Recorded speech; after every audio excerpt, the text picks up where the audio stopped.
Hello everyone! This is how I'm spending my Eid holiday here in UAE.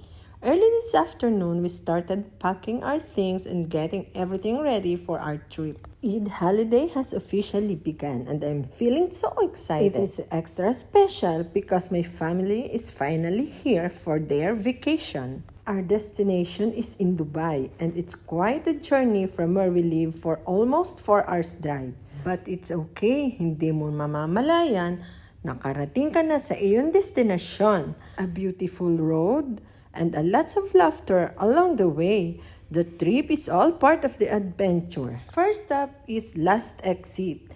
Picture as usual. And then, the popular Dubai Mall.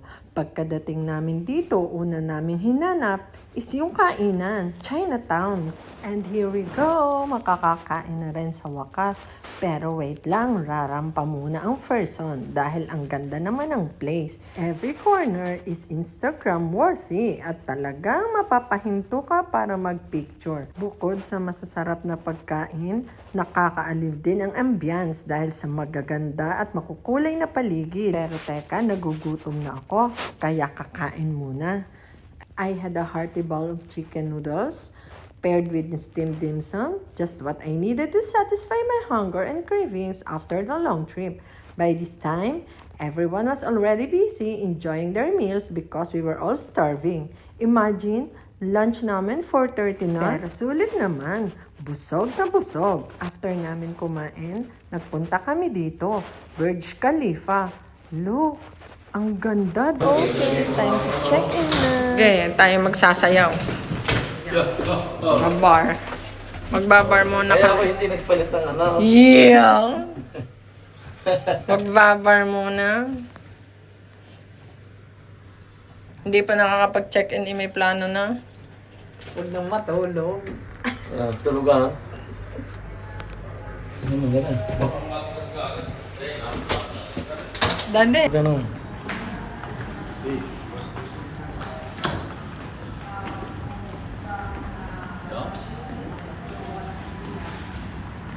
Kala ko may pwede ako, hindi na magpangalang.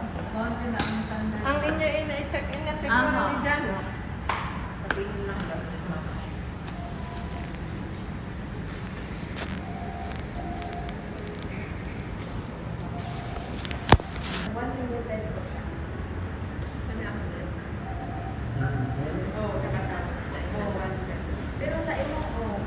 Hindi, palit ko lang ka dito ng bahay.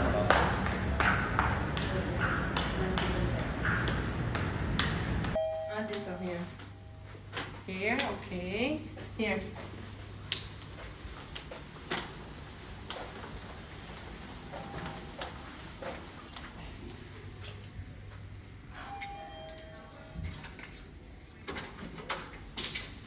Let's go.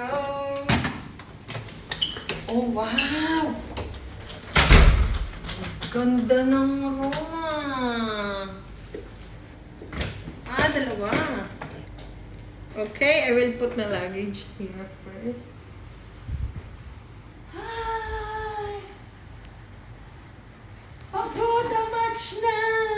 And that's how we spent our first day of holiday.